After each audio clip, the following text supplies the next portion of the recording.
So, Jonathan, where are we going today? The movies. What are we watching?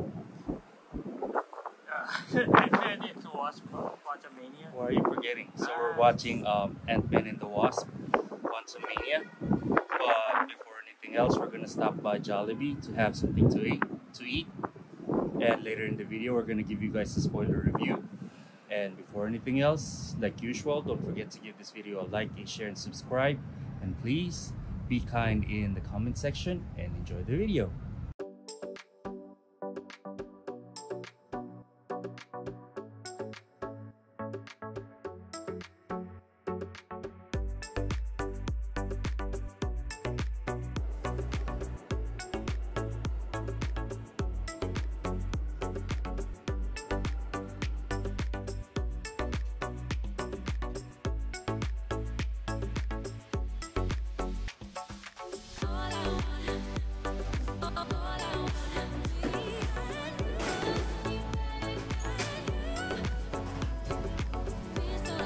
Careful, careful.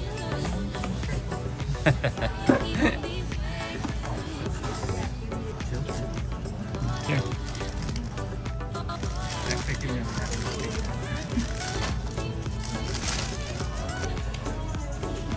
Fried chicken. Spicy fried chicken. Spaghetti. Spaghetti. There you go.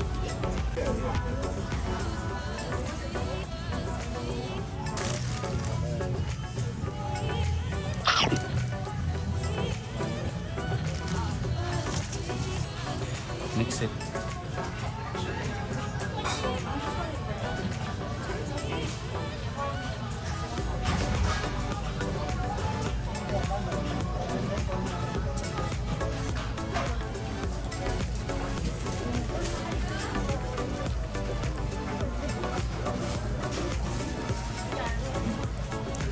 Usually have like a thing that is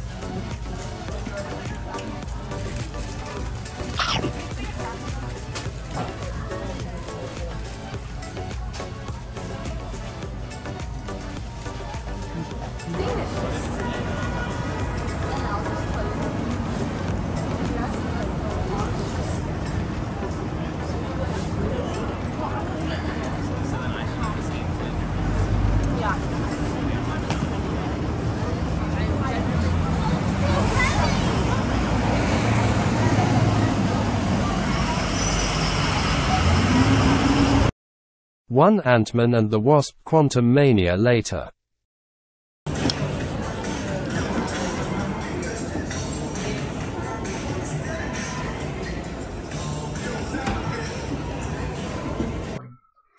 Okay, so we are back.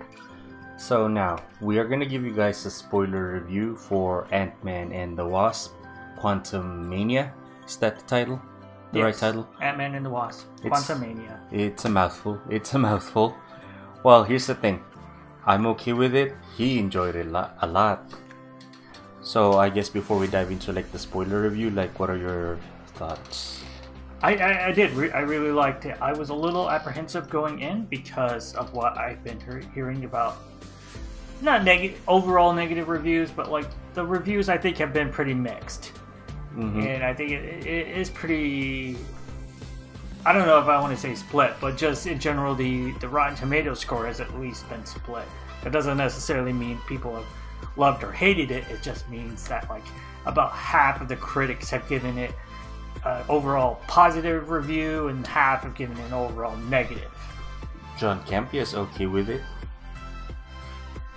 Did you watch that? I didn't watch his thoughts after watching. No, like the initial. Well, his initial thoughts, yeah. Thoughts, yeah. And then a friend of mine said, "Oh, he's okay with it." So like I decided to like watch it. Like I'm okay with it as well. Like I don't have. Well, I'm not expecting a lot of things. That's the thing. So that's the reason why I'm okay with it. It's not like Endgame or like Infinity War, like where it's really good. But it's I did have. I wasn't sure quite what the movie was going to be when going in, just because of hearing what people's reactions were. One of the things that Peyton Reed, the director, said before this movie came out was he wanted this to be like an Avengers level movie, whereas the first two Ant-Man movies were really seen by people as more as palate cleansers, especially like the second one coming out between Infinity War and Endgame. And my thoughts after seeing the movie about that is that I can kind of see what he means, but at the same time it isn't. Because to me, what makes a movie like an Avengers level movie isn't the level of threat, it's the level of crossover with the characters. The reason Winter Soldier felt like Avengers 1.5 is because you also had the Black Widow, you had Nick Fury, you had these other Avenger characters in the just a Captain America movie. And the same thing goes with Civil War. That felt like Avengers 2.5 because you had almost all the other Avenger characters there. This is definitely still an Ant-Man movie and involves the Ant-Man core cast and doesn't really involve anybody else. Sure, it introduces a villain that is going to be a big deal later on. You know, we already know we're getting Avengers Kang Dynasty, and it pretty much sets that up. And if you're paying attention and know what's going on with the Marvel Universe, it also sets up Avengers Secret Wars. But it's still an Ant-Man movie. So I think it did a good job just focusing on the cast there and not tying in other characters. I don't know if that's what people wanted or not, but I mean, personally, I don't think it would have fit to just have like the Fantastic Four show up in this movie. It would have been just kind of what you got in Multiverse of Madness, where suddenly you get all these cameos that I think some people felt were like cameos for cameo's sake, even though I think Multiverse of Madness handled those cameos well. But if it had gone the way other people wanted it within terms of like the multiverse, because you know, people have complained about Multiverse of Madness didn't go far enough. But you know, if it had gone all in with lots of cameos from all these different universes, people would have just complained that it's too much. It's not focused on the story. So in summary, I think it did a good job of like focusing on the Ant-Man core cast characters. And going in, I knew that some of the characters from the previous movies weren't going to be in it. Did you notice their absence at all? Not really. Well, for me, I just rewatched Ant-Man and the Wasp. Just to get ready in the for this last movie. couple days. And I think it definitely makes sense in this movie why you don't get those supporting characters. Specifically like Luis and like his crew that he had. I don't remember the other two characters' names, but the ones he's been working with in business. I mean, you could have had them kind of in the background of some of the scenes in this, but I think it makes total sense not to have them, because it really... I could tell that from like the trailer going in, that this movie is probably going to just pick up right away. Like you just have a monologue from... I wanted to say Tony Stark, not Tony Stark. Scott Lang catching up on his life, and then we're into the quantum realm.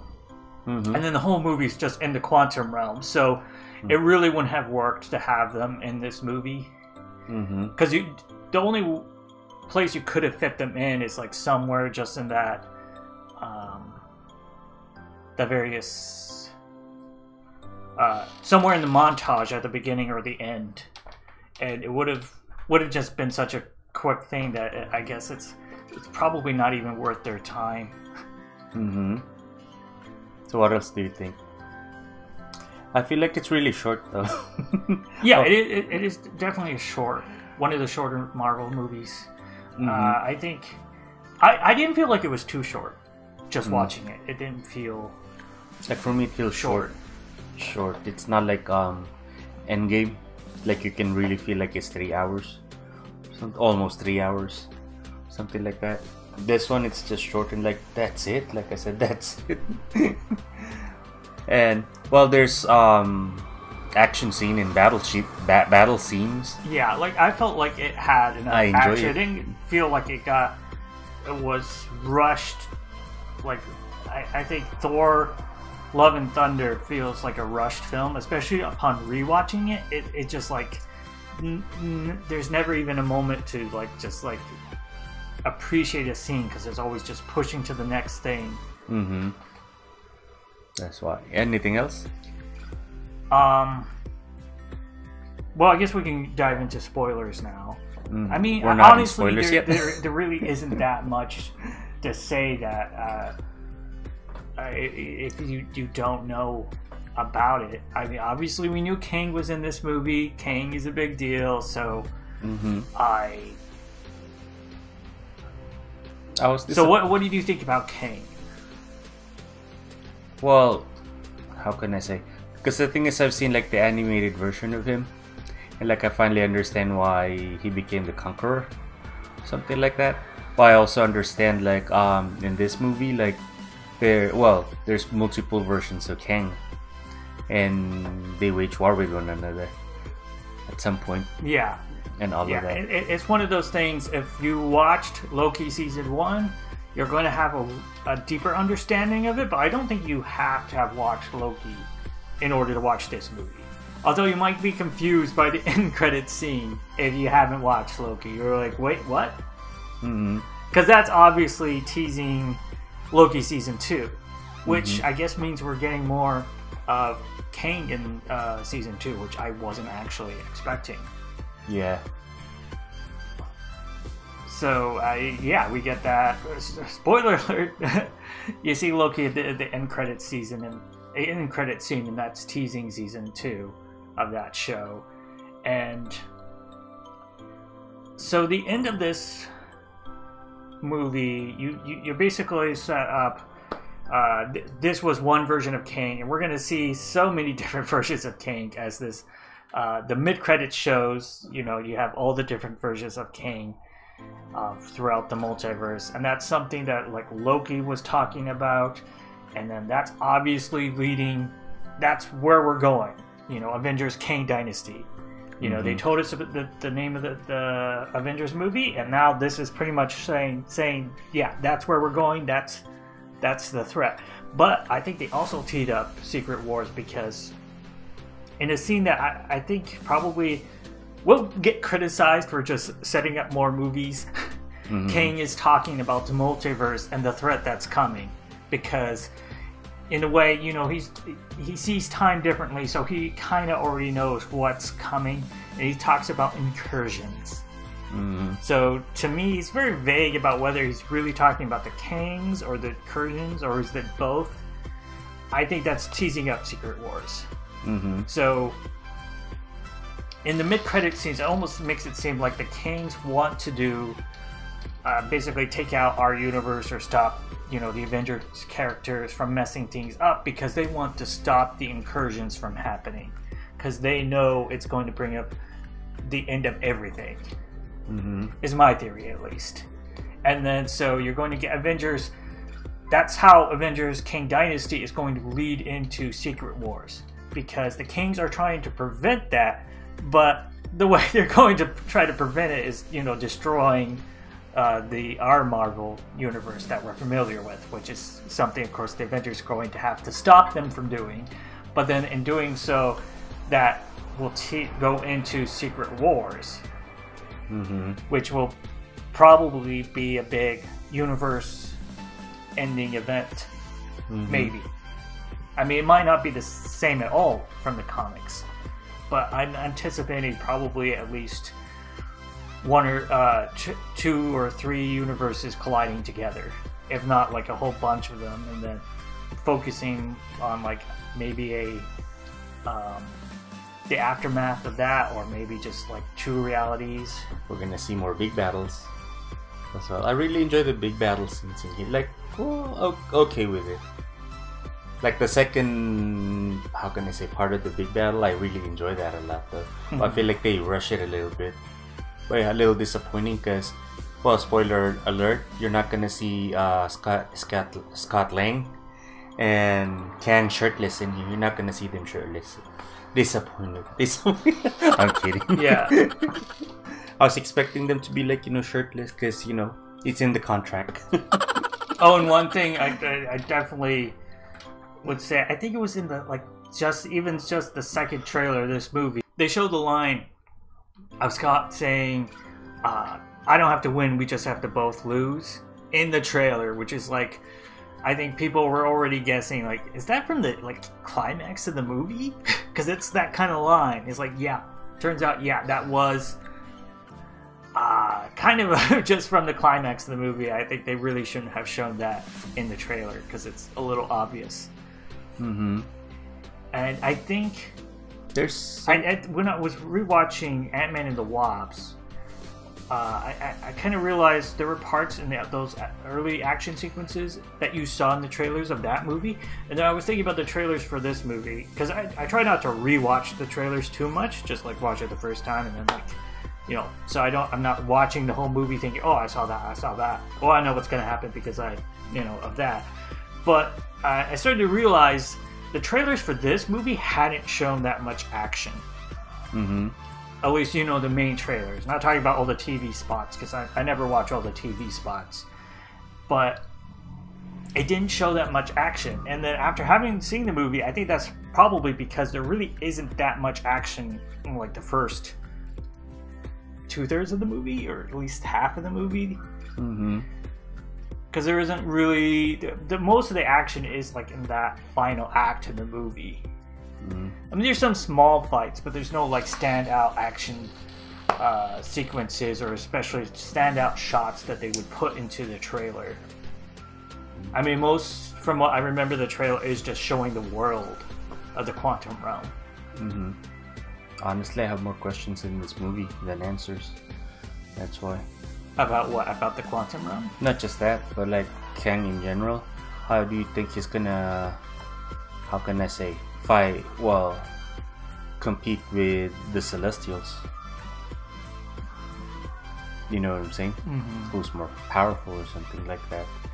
Because in here, like, Ant-Man was able to like beat him up or something like that, but like at first he got this thing like he can, kind of like that scene from Naruto, like he got the almighty push from pain. Yeah. You know what I'm saying? But Well, for some reason he didn't use it. technically, when Ant-Man was fighting him at the end, his suit was kind of partially destroyed by the ants, so he wasn't at full power. And I think you'd probably argue the whole movie was never at full power. Otherwise, he would have been able to escape the quantum realm. Mm-hmm. And then he himself is like a character that's very technologically driven. So like when it comes to him going against the Eternals, it would be, I mean, not the Eternals, the Celestials. It'd be about him having to find some sort of technology that would allow him to defeat the Celestials. Mm-hmm. Because Celestials are not just, I don't know, they're different beings. Well, I really enjoy that scene, the second battle. That scene with the ants. It reminded me of like Starship Troopers. Yeah. You know what I'm saying? But the ants are like technologically advanced and it's awesome. And they swarm everything. That's why I enjoy that. And like I remember my first reaction in the movie theater. If you guys are familiar with the StarCraft universe, like the first thing I said was Zerg! Because it's the Zerg. It's awesome. I enjoy it. That's why. Yeah, those are like my questions. Because he said he's able to like fight, let's just say, Thor. Based on what he said. He's able to fight Thor, but he never... Well, what about other villains? Like Hela or something? Is the Hela Thor's sister? Yeah. Hela, Surtur, and yeah, the Celestials and the Eternals. Something like that. The universe is expanding, and since he lives in the quantum realm and he has access to like the multiverse. You know what I'm saying? Or what about well, he didn't have access to the multiverse from the quantum realm. His chair has access to it, right? When he's fully powered, yeah, it sounds like he's able to travel the multiverse, just like all the other kings. And then that's what Loki, if you watched Loki season 1, it makes it very clear at the end that like the version of King you saw at the last episode, who was called He Who Remains, was a version of King that managed to wipe out all the other kings by basically snipping off their timelines. Mm-hmm. And that's what the TVA was doing, was preventing all the other kings from ever existing.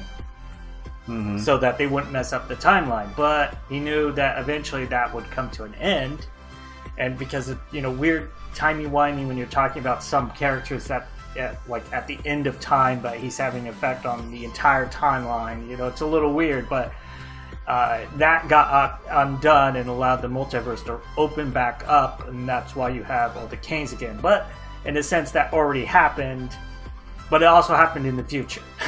Yeah. Where does America Chavez fit into this universe? Because, she can literally travel the multiverse itself. Yeah. But it turns out she's not the only one who can travel the multiverse. Well, we never thought she was the only one. Or because obviously there's been other times where someone has traveled. But I think she's the only one that's been shown that to be able to just naturally travel through the multiverse. And Kang mentioned something about eternity. So does he have? Well, was he able to see eternity itself? I don't know if that line was really referring to the character eternity or just the idea of eternity. Like when you're talking about time and like eternity, or just like the universe, or it gets. Yeah, I don't remember the exact context to that line, but I didn't feel like it was talking about the character. The character eternity. But maybe it could be one of those lines that, like, similar to when Thanos referred to. Well, actually, not the character of Thanos, but someone said to Thanos that they to fight the Avengers is to court death itself. Whereas in the MCU, it turns out that line really means nothing. But in the comics, it would mean something because death is an actual character that Thanos has fascination with. That's why the universe is expanding, and yeah, I want to see more battles. Something. Well, what's the next movie coming up? Guardians of the Galaxy. And there's one thing, this really, to me, I think some people said it's like Marvel, Star Wars. I would say, no, that's Guardians of the Galaxy. But this is Ant-Man's version of Guardians of the Galaxy. Do you think we're going to see Kang in Guardians of the Galaxy? I do feel like... Sorry, what? Do you think we're going to see Kang in Guardians of the Galaxy? No. I don't think so. Just because, like... similar to Thanos, he didn't show up in every movie. And it's not impossible, but I feel like, Guardians of the Galaxy is doing something else, and they're trying to wrap up their story. So I don't think so. So you think they're not going to show up for like the next Avengers movie? Yeah, it's possible. I don't know if there's anything like between now and Kang Dynasty that they might show up. Maybe Fantastic Four. I don't know. Though I think at this point they don't necessarily need to. Like if they fit into a story between now and then, I think that's okay. But I think they pretty much set up Kang Dynasty. Like you don't need anything else to set up the story. Because we saw, like, how can I say, this place full of kings from different universes. So. Yeah, that's what's setting up Kang Dynasty. So, I mean, I don't think you really need anything else other than that. But, yeah. Well, I don't know. I'm excited because for some reason they're trying to set him up as, a Thanos level of a threat or something like that. But I didn't feel like that right now. Well, maybe, I don't know. Like further along the line, I'm gonna see, like him being a big threat or something like that. Or do you think like the Kangs are gonna fight each other as well? Something, you'll never know. Like the story can go all kinds of ways because it's the multiverse and all of that. Because I remember like in Loki he mentioned something about like him fighting other Kangs or something like that, trying to invade each other's universes. Yeah, that's the reason why they had like in some of the shows that I've seen, like they have like this treaty on not to mess with each other's universes in timeline. So yeah, or are we gonna see like a Kang who's gonna help the Avengers as well? I don't know. The only thing I want to see is like big battles because that's what I came to the movies for. Especially movie theaters are like, tickets are becoming more expensive now, so like, yeah, give me my money's worth. Give me my 3-hour movie full of action. Well, hopefully you guys enjoy our spoiler review for Ant-Man and the Wasp: Quantumania. What do you guys think? Comment down below. And before anything else, don't forget to give this video a like, share, and subscribe. And please be kind in the comment section. And I'll see you guys in my future video. Bye!